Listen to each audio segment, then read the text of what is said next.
comentábamos el día de ayer, me regreso a la diapositiva anterior, ¿sí? En el sentido de que todo dinero pues, debe tener ciertas características en específico. Y evidentemente tenemos ahí el primer punto, que es intercambiable, por un lado, ¿sí? También tenemos la situación de que debe ser una unidad contable, precisamente para la cuestión siguiente: medir y comparar el valor de otros bienes o deudas. Es decir, cuando tenemos una deuda de cierta manera, pues evidentemente tenemos que tener conocimiento de lo que estamos ahí contratando. O también si estamos por invertir en un fondo indexado o alguna situación de esta índole, pues también tenemos que estar enterados de la situación. Es decir, cuánto voy a invertir ahora y cuánto voy a esperar obtener a futuro de acuerdo al periodo pactado. También tenemos ahí que debe ser conservador de valor. Es decir, si yo voy a comprar un bien raíz, es decir, un terreno, una casa construida o de constructora, como sea el asunto, pues también tenemos que estar investigando si va a tener una apreciación con el pasar de los años. Entonces, esta es parte también de las características del dinero. Y luego ya continuando con esta parte de lo que es el ciclo de vida financiera, tenemos lo siguiente. Aquí yo les estoy presentando un diagrama, ¿sí? En el cual, denme un segundo.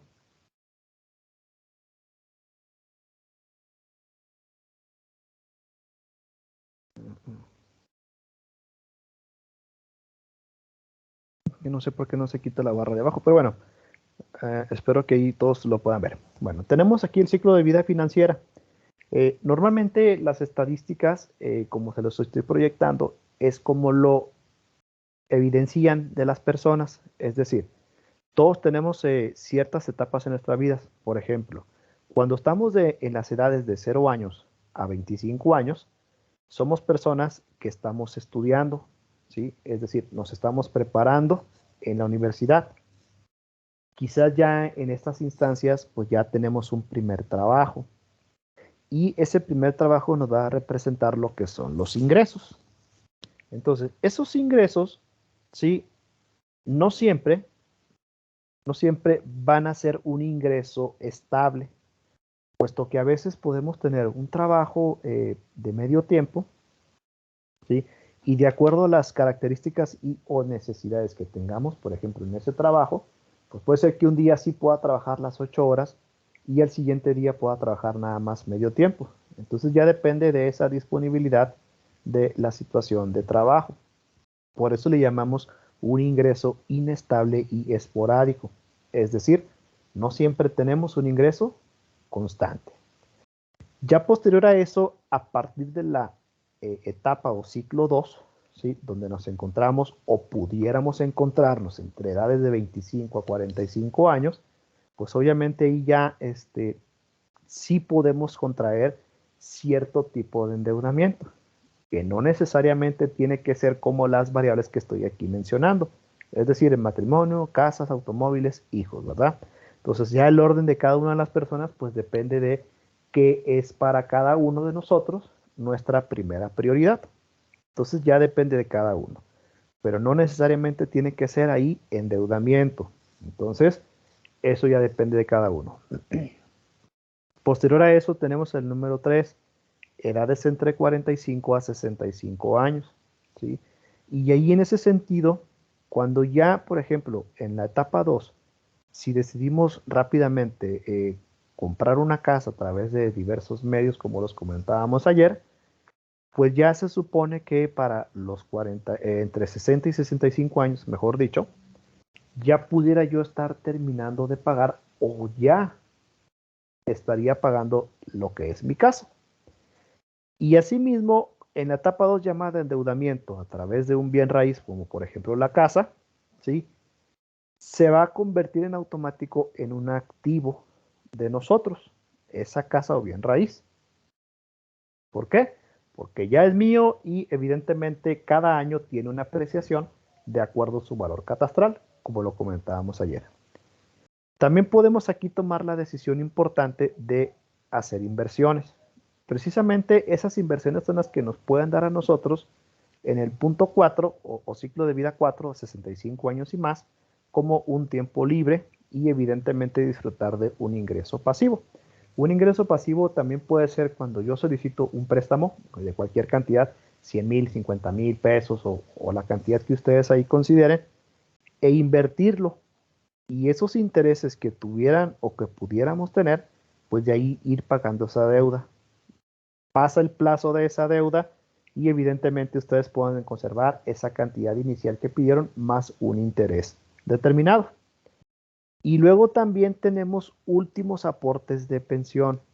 Esos últimos aportes de pensión también se pueden considerar pasivos, porque bien que mal, de acuerdo a la ley del 97 de la fecha, pues tenemos que considerarlo, ¿sí?, como una o un medio de pensión. En los últimos 2 semanas ha estado muy de moda una contrarreforma que lanzó el gobierno actual, en donde decían o comentaban ellos que van a proponer en el Pleno del Congreso, pues que esta ley del 97 se reforme nuevamente y evidentemente tenga beneficios para personas que estamos cotizando del año 97 a la fecha, es decir, en donde ya nada más solamente tendríamos nuestra pensión a través de las AFORES y no como una jubilación por años de servicio elaborados.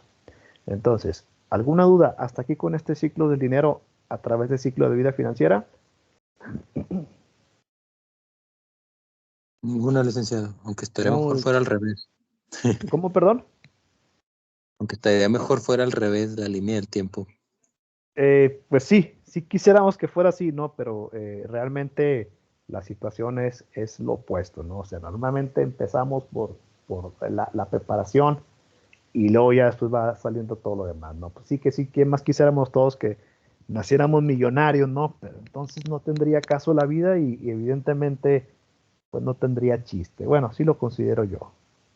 Ok, entonces por ahí veo que ahí nada más hay pocos conectados, no pasa nada, de todo modo la grabación aquí queda lista, ¿no? Ok, entonces continuando con esta presentación, voy a la siguiente diapositiva. Todos observan mi presentación, ¿verdad?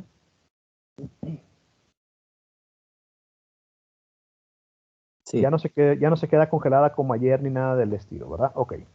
Entonces, tenemos aquí, ok, perfecto. Tenemos ahí valor y las formas de dinero, ¿sí? El dinero, como lo comentábamos, es una unidad de medida para el valor o como una unidad de cuenta. Significa que podemos medir o dimensionar o asignar a todos los productos en términos de dinero. Es decir, todos conocemos las distintas formas de dinero en efectivo, como lo comentábamos.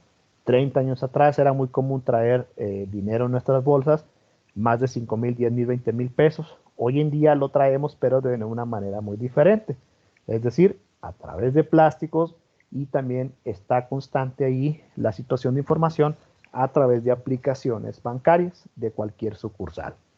Depósitos a la vista, depósitos a plazo y también el último, cheques de viaje, aquel que expide una institución bancaria u otras agencias autorizadas. Entonces, esas son las distintas formas de dinero. También tenemos aquí lo siguiente, ¿sí? Lo que es un control de dinero. Por ahí no recuerdo si con ustedes ya hicimos una dinámica de cómo distribuimos nuestro dinero. ¿Me recuerdan, por favor? Creo que no. Sí hicimos esta dinámica, pero creo que fue con otro maestro. O si fue, no lo pidió para como evidencia. Es que en una ocasión Eh, no me pidieron. bueno, no recuerdo, pero bueno, la indicación es lo siguiente.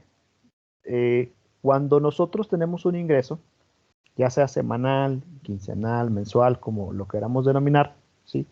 Tenemos que distribuirlo eficientemente. Y esa distribución eficientemente es en porcentajes. Es decir, si yo a la semana gano 1,000 pesos, ¿sí?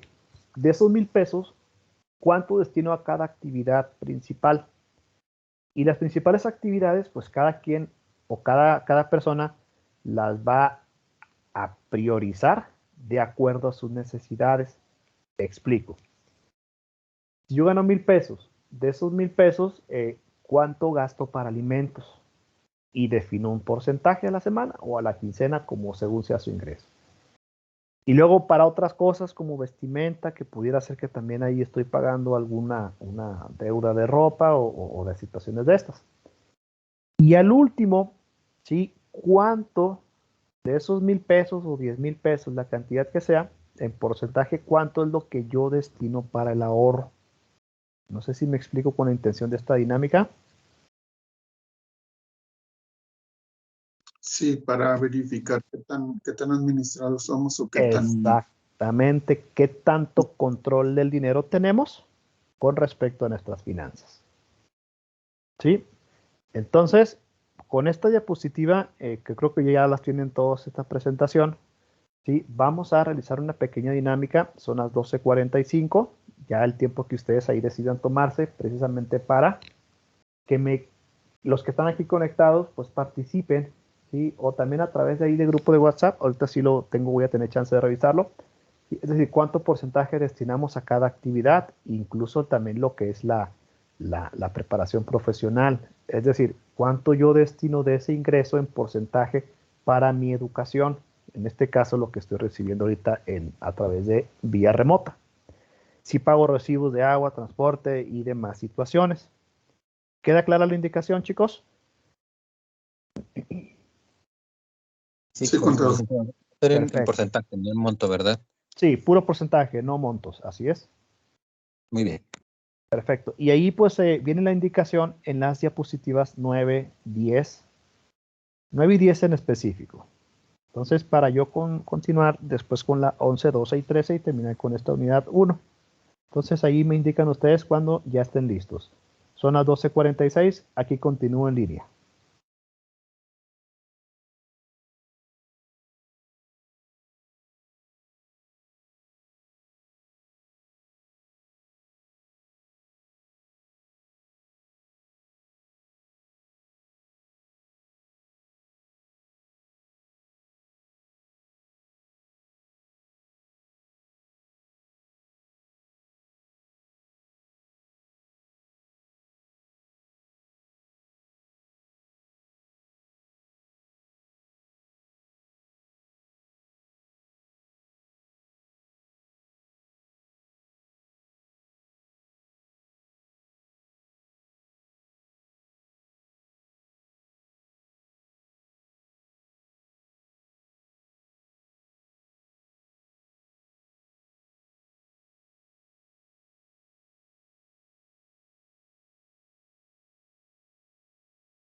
Muy bien, aquí retomando pues lo que fue la dinámica.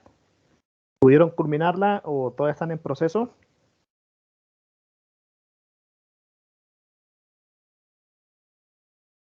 Ahí la compartimos en el grupo, licenciado.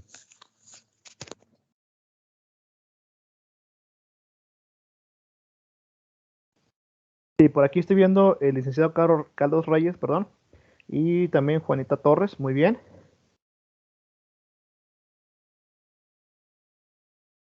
Por ejemplo, ahí en la imagen de Carlos Reyes, ¿a qué se refiere cuando dice gastos imprescindibles? No sé si pudiera ahí responderme por mensaje de WhatsApp.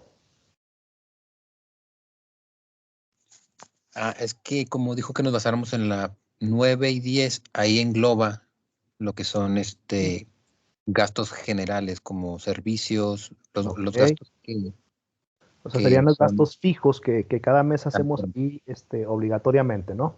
exactamente. Y ya en el de satisfacer tus gustos lo dejé como un pues lo que hacemos un fin de semana, salir o cuestiones de esa Sí, índole. claro, claro, perfecto. Bien, estos ingresos, Carlos, ¿es de acuerdo a un ingreso mensual, semanal, quincenal? Para suponerlo, sí, era quincenal. Quincenal, perfecto, no hay problema. Un ahorro del 11% aproximadamente, bueno, 11.11, muy bien. Excelente, Carlos, gracias por su participación. Y luego Si era también, así, o sí, era dígame. más, porque si era así o era más desglosado. Es que yo No, me no, basé no, en. está bien de esa manera. Mire, por Ok. ejemplo, aquí la compañera Juana María Torres sí Ujú. lo puso ahí más en específico. Es decir, ella menciona ahí alimentación, un tanto porcentaje, transporte, otro 10% y entretenimiento y así, ¿no? Entonces, la indicación o la cuestión es de qué manera nosotros distribuimos eficientemente el recurso para el cumplimiento de nuestras actividades, ¿sí? Por ejemplo, ella sí considera un 15% de educación por lo pronto, ¿sí? Y el ahorro, pues obviamente lo observamos un poco más bajo, pero bueno, eso obedece en gran parte a la inversión que está haciendo en educación. Bueno, así lo estoy entendiendo yo. Y luego ya, una vez que termine su proceso de educación, la compañera Juana María, pues estoy seguro que el porcentaje de 7% de ahorro, pues va a incrementarse todavía considerablemente, ya que va a ser un gasto que va a dejar de realizarlo para precisamente ese beneficio. Entonces, suena interesante eso. Muy bien, Juana Torres, gracias por su participación.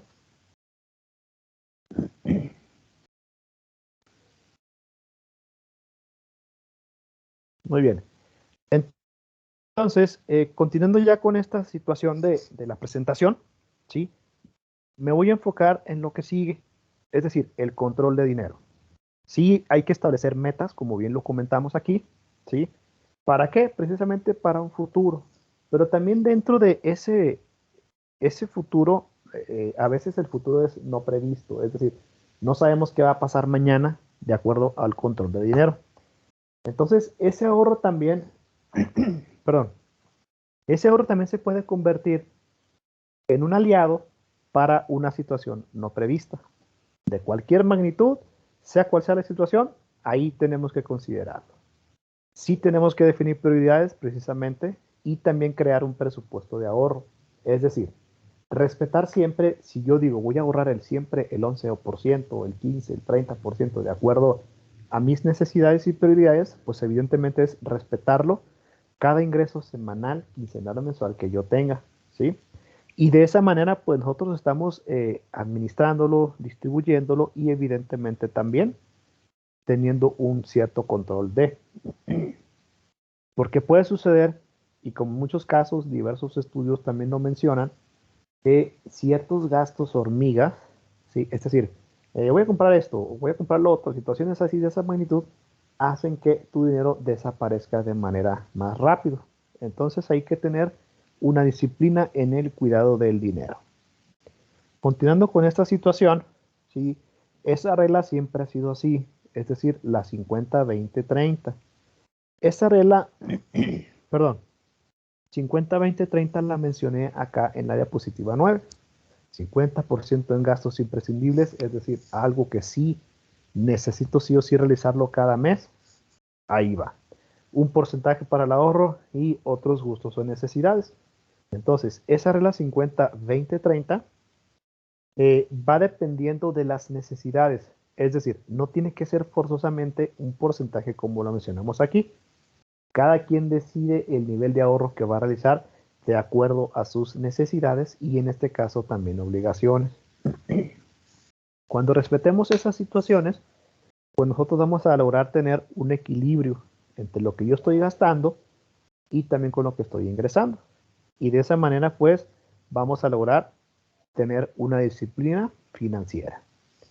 Ya por último, en esta presentación tengo lo que son los activos y pasivos para la creación de dinero, o en este caso de riqueza. Bien comentaba por ahí Carlos que sí, evidentemente hubiéramos querido empezar de lo último para a lo principal, ¿no? Es decir, empezar con la riqueza, pero así no es la situación. Entonces aquí ya estamos dividiendo, ¿sí? O es decir, estamos aquí nosotros separando y comprendiendo la diferencia entre lo que es un pasivo y un activo.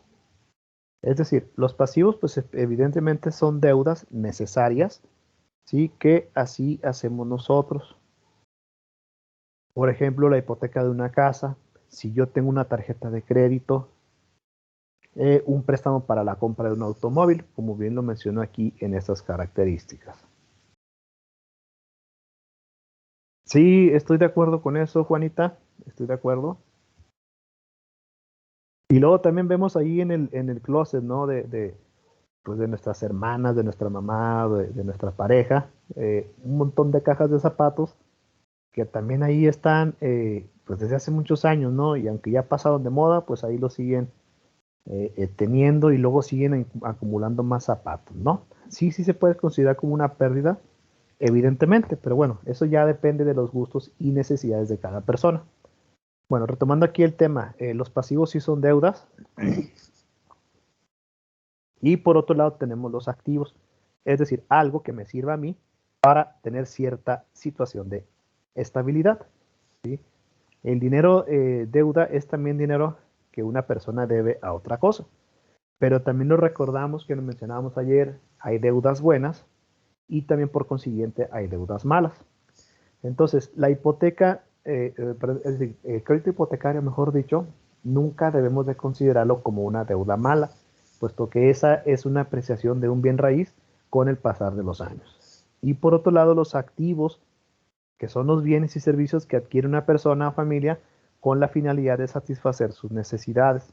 Es decir, si se cuenta con un capital de 100,000 pesos y lo sometemos a una inversión, pues cada año te puede dar unas utilidades y de ahí ustedes pueden también utilizar esa utilidad para satisfacer sus necesidades principales. Entonces, con esta última diapositiva, pues ya estamos terminando lo que es esta unidad número 1. ¿Alguna duda hasta aquí, compañeros? Contador, Adán Castro. Sí. Buenas tardes, dígame. Buenas tardes. Esa fórmula de 50-20-30 es para generar una estabilidad, pero ese es el objetivo, eso es a lo que aspiramos poder mantenernos. ¿Qué Sí, pasa así es. por ejemplo, cuando los presupuestos, por ejemplo, yo comparto los gastos de mi casa con mi esposo, entonces mi pago de compromisos o mis pasivos y mis activos son compartidos. Ok. Para poderme apegar, porque sí suena muy atractivo el poder llegar a una estabilidad económica y como lo manejaba en las fases al principio de las primeras diapositivas, pues llegar a esa edad, y más cuando uno ya está cerca, sería ideal. Pero ¿qué sucede cuando vienes arrastrando pasivos? ¿Hay alguna otra fórmula que te diga, puedes trabajar de esta manera, lo puedes acelerar? O algún tipo de plan de emergencia. Por ejemplo, el año pasado nos desestabilizó una situación económica con un familiar. enfermedad familiar, y por lo cual tuvimos que adquirir deuda. Entonces se modificó totalmente, los ahorros se fueron a ceros y nos endeudamos. Entonces ahorita es imposible mantener el porcentaje de ahorro que se maneja. ¿Hay alguna otra fórmula que nos haga llegar a este plan, al paso 4 o a la etapa 4? Bueno, pero de una manera más acelerada y congruente y funcional, que no sea la 50-20-30. sí, mire, por ahí comentábamos anteriormente, en la regla 50-20-30, no necesariamente tiene que ser de esa manera respetarlo, ¿sí? ¿Por qué no debe ser de esa manera? Porque cada quien tiene sus prioridades. Por ejemplo, hice esta dinámica con un grupo presencial ahí en la facultad y una de las alumnas comentaba que su ahorro era del 50%. Entonces, ella al ahorrar 50%, pues sus gastos imprescindibles en ese sentido, pues son menores, ¿sí? ¿Por qué? Porque ella depende, vive con sus papás y demás situaciones. Y luego la parte de los gustos o necesidades, pues también ahí era un porcentaje menor. ¿Por qué? Porque ella decide no salir y situaciones así. Ella comentaba en la situación de ahorrar el 50% de su ingreso, ya sea semanal o quincenal, sí, lo estaba realizando precisamente para lo que usted comenta, en el sentido de una situación no prevista de salud o de alguna situación más complicada, y precisamente para eso es esta situación. Sí se puede contraer deuda, evidentemente, cuando hay fuera de control un gasto muy importante con una enfermedad más complicada, pues ahí drásticamente habría que cambiar las prioridades y evidentemente buscar en el corto, largo o mediano plazo, pues una estabilidad lo más pronto posible. Entonces, esos porcentajes no necesariamente son de esa manera como se debe llevar, de acuerdo a las personas. Y luego, atendiendo acá la situación del punto 3 y el punto 4, sí, las estadísticas lo menciona así, o sea, es decir, ya por ahí de los años de 60-65, pues sí puede ser el fin de pago de una deuda, que en este caso esa deuda pudiera ser la compra de una casa. Entonces ahí sí hay que tener cierto cuidado en el cuidado del dinero, porque sí, pudiera ser que lleguemos acá a los 65 años, pero todavía tenemos deudas y obligaciones y evidentemente la calidad de vida pues ya no es la misma, ¿no? Entonces no sé si por ahí atendía a su inquietud a la persona que participó. Sí, contador, gracias. Sí, por nada, a la orden. Bueno, entonces con esto estamos terminando, jóvenes, ¿sí? La parte de unidad número 1, el dinero y las finanzas. Ya en la siguiente clase, ¿sí? Yo les voy a compartir lo siguiente. ¿Dónde está? Ah, ya lo cerré. Bueno, déjenme lo abro por acá. Bien. En esta parte del sistema financiero Licenciado. mexicano. Sí, dígame, buenas tardes. Ay, buenas tardes, disculpe que le interrumpa. Es que tengo una duda que quizá usted me pueda resolver. Ok, a la orden, dígame. Estaba usted hablando de la inversión en bienes raíces y demás. Ajá. Aquí en Saltillo ahorita se está desarrollando mucho lo que son inversiones en departamentales. Sí, así Se es, están está de haciendo moda. muchas torres, ajá, y demás. Entonces, es un debate que yo tengo con mi marido porque yo le digo, ¿qué tan viable y fiable es que te endeudes con un departamento si a fin de cuentas, pues estás no se me hace a mi punto personal, no tan redituable, vaya, porque a fin de cuentas es un espacio en el aire. Para mí sería más, un terreno, una casa. ¿Me Exacto. podría orientar en ese sentido? Sí, mire, es Lupita Vadillo, creo que Sí, soy ahí Lupita Villa. activa. Ok, buenas tardes, Lupita. Sí, Mire, sí, buenas tardes. yo las sugerencias o consejos que doy a mis estudiantes, pues no, yo realmente yo no me metería en broncas en un espacio aéreo.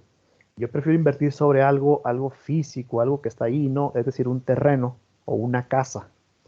Sí, sí está de moda, por ejemplo, acá en Torreón, cuando voy directo a la facultad, sí he observado más construcciones de esa índole que usted que está comentando. Entonces, sí ha tenido mucho crecimiento la zona departamental y evidentemente, pues sí representa una inversión importante. Pero yo a sugerencia mía y de mi conocimiento, yo prefiero invertir en un terreno y que ese terreno pues vaya generando una apreciación a través del tema llamado plusvalía. Sí, ahí sí puede ser, porque suponiendo que ustedes inviertan en un departamento de un edificio de 30 pisos y les toque el piso 27, por ejemplo, o sea, un siniestro como un sismo, pues ahí qué onda, ¿verdad? Entonces, aparte de que yo comprara, mejor dicho, un departamento, pues tengo también que comprar una cobertura o seguro para cualquier siniestro del inmueble. Entonces voy a tener que hacer un gasto más y yo no lo considero ahí redituable. Reitero, ese es desde mi perspectiva. No sé si solucioné su duda, Lupita. Sí, licenciado. Sí, es que, o sea, suenan muy interesantes las inversiones ahorita y sobre todo porque están súper bonitos ahí se me fue el Los nombre. departamentos y Sí, así por la zona, ¿verdad? ajá, Sí, pero no hay sí. que dejar llevar por esa situación. Hay que tener cuidado al momento de invertir. Entonces, ¿usted opina que es mejor algo más estable? Algo más estable, una casa, un terreno, y de ahí ya usted va decidiendo, ¿no? Ok. Y también ayer de la pregunta, quería preguntarle que considera usted, aparte del hipotecario, la mejor inversión. ¿CETES son seguros? CETES, certificados de tesorería que emite el gobierno, es la más segura hoy en día. Perfecto. Muchas gracias. Sí, por nada, a la orden, Lupita.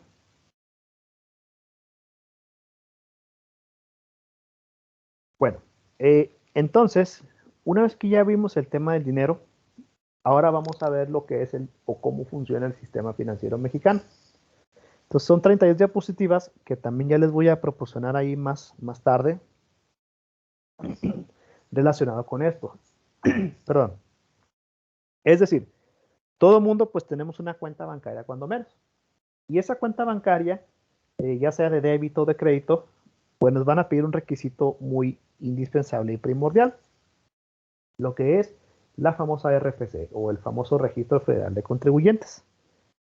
Ese RFC, el SAT lo tiene muy supervisado o muy ahí a la vista de todas las personas. ¿Por qué decimos esto? Porque cada ingreso que tengamos, evidentemente, será timbrado a través del RFC. Y luego esa orden llega allá a lo que es el SAT a través de Hacienda. Y le dice al SAT, ¿saben qué? La persona tal recibió un ingreso de tanto y etcétera, etcétera. Entonces, esos ingresos, por sueldos y salarios o por actividades económicas cualquiera, pues hay que causar el pago de un impuesto. Y los impuestos son directos e indirectos. Ya sabemos cuáles son, ¿verdad? Estamos hablando del ISR por un lado y por el otro lado, cuando compramos productos y servicios, indirectamente, pues también estamos pagando un impuesto de valor agregado. Ahora bien, ¿quién nos supervisa dentro de este sistema financiero mexicano?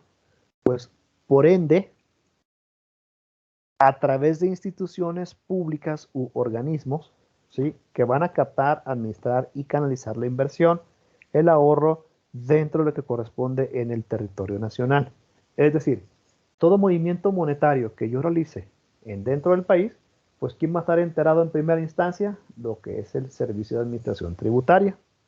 Y de ahí emite una orden o un cierto llamado para lo que estamos haciendo nosotros. Es decir, si yo voy con mi contadora y digo que me haga mi declaración mensual del mes de diciembre, por ejemplo, pues evidentemente en este mes tendría que yo haber pagado mis obligaciones. O ahora en abril que llegan las anuales, ¿sí? Las anuales a través del ISR. Y luego la otra, que es la patrimonial, ¿sí? Que es en el mes de mayo. Es decir, cuántos bienes inmuebles adquirí el año pasado y los tengo que declarar ahí. Precisamente, ¿por qué? Porque si no, yo no tendría congruencia con lo que estoy haciendo y lo que estoy diciendo. Entonces, por eso el SAT, a través del sistema financiero mexicano, sí, tenemos una supervisión aún más. Por ahí asistí a una conferencia ya hace algún tiempo de contadores, en donde nos decían que los mismos contadores han ido creando al SAT como si fuera un tipo Frankenstein. Es decir, buscas una manera de evadir situaciones y el SAT rápidamente te lo detecta y lo corrige. Entonces, cualquier error o anomalía, que detecte el SAT, pues evidentemente ahí te lo va a detectar, ¿no? Dentro de esta situación, hay factores que impactan el acceso al financiamiento, ¿sí? De diversas magnitudes, hablamos de lo que son el 22% de la población, 74% de los municipios no tiene acceso a sucursales bancarias. Por ahí yo lo comentaba en alguna ocasión, yo vivo aquí en Lerdo, Durango, bueno, es una ciudad cercana a Torreón, sí es muy diferente el dinamismo económico, ¿sí? Y evidentemente también la falta de sucursales bancarias ocasiona ese cierto tipo de financiamiento. Entonces,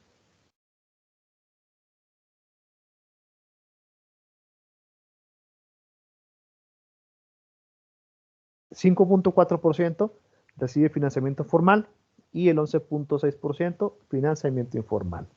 La falta de financiamiento afecta más del 30% de las empresas rurales. Es decir, si se busca a través de programas o instituciones crediticias llegar aún más a donde las empresas lo soliciten. Hoy en día es imperiosa la necesidad de establecer un sistema financiero que sea más eficiente aún precisamente para lo que es el financiamiento de las empresas, muchas de las cuales tienden a desaparecer por falta de financiamiento.